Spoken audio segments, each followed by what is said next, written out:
We're here with Wes Ross, the father of Troy Strong, and I would say the organizer of TroyStrong Blood Drives. So, Wes, welcome into Town Square Media. Yeah, thank you for the invite to your show. Appreciate it. Yeah, and thank you for doing it over, the internet here. I love the background; it's a good choice. Yeah, it's pretty nice office view I got here. Well, can you explain what Troy Strong is? What was the start of the Troy Strong Blood Drives? Well, about 5 years ago, our son Troy Ross was mercy flighted to Seattle Children's Hospital, and we didn't really know what was going on. Just kind of hit us upside the head in the dark, kind of thing.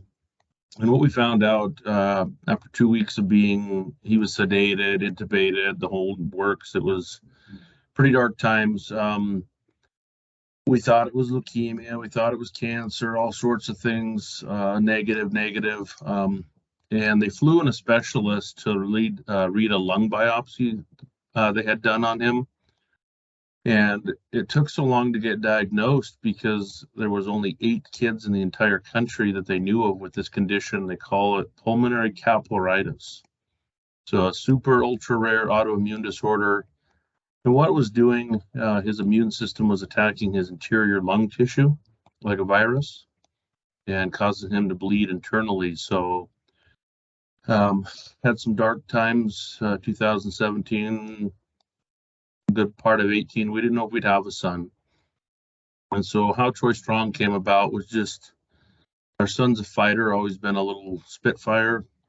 And doctors didn't give us much chance. I don't know percentages, but it was pretty much say your goodbyes. He's not going to survive this. And he said, hold my, watch this. I'll take over from here. And somehow, some way, a miracle beat this unbeatable condition. And so Troy Strong really was just a rally cry for him to fight and people to support and pray for him. And we asked supporters to do one thing, just pray for Troy. We know not everyone was religious, or they could donate a pint of blood because he needed 9 units of donated blood. So he had 9 transfusions in his first 48 hours of diagnosis as soon as we got to Seattle with him. So we asked people just to donate or pray, and just really has taken off with the Troy Strong Blood Drives. We kind of found a way to cope, not focus on things we couldn't control, but how we could take a dark situation and deflect it into something positive. And we started out with just a couple drives, people donating around the country, sending us selfies of them donating. And of course, the Red Cross and Vitalant got a hold of us and said, wow, you're getting a lot of support. Would you be willing to do a full-fledged drive? And so we started with one here, one there, and got up to a couple more. And hard to believe 5 years later, we're up to 11 cities across Montana now.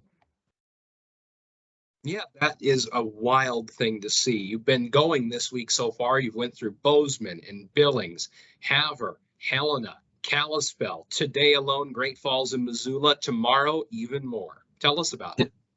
Tomorrow, we're pretty excited. We're going to be in Butte for the first time. Butte Central Catholic High School was super awesome, reached out and was willing to host us at their Maroon Activity Center. So we'll be there tomorrow. Get a little break. These phlebotomists have been burning up the highway and work hours. I think we've had close to 40, 50 donors at each drive so far. And then they'll be in Miles City next week. So shout out to Miles College out there. Good friend of mine, Danielle, over there, works in the financial aid office, helps us out getting those set up. So kudos to them. We'll be in Miles City next week. Then I'm really excited. We go to Dillon. That's where I went to college. So my alma mater is hosting us for the first time down there. So University of Montana Western football program and community members down there that I've known and a lot of new faces. So excited to be in Dillon on the 29th. And then on June 30th, which is Troy's actual birthday, so this was really special to us. Montana State football is hosting Troy down there in their student union building. So shout out to Montana State football, Montana Western, Miles City College.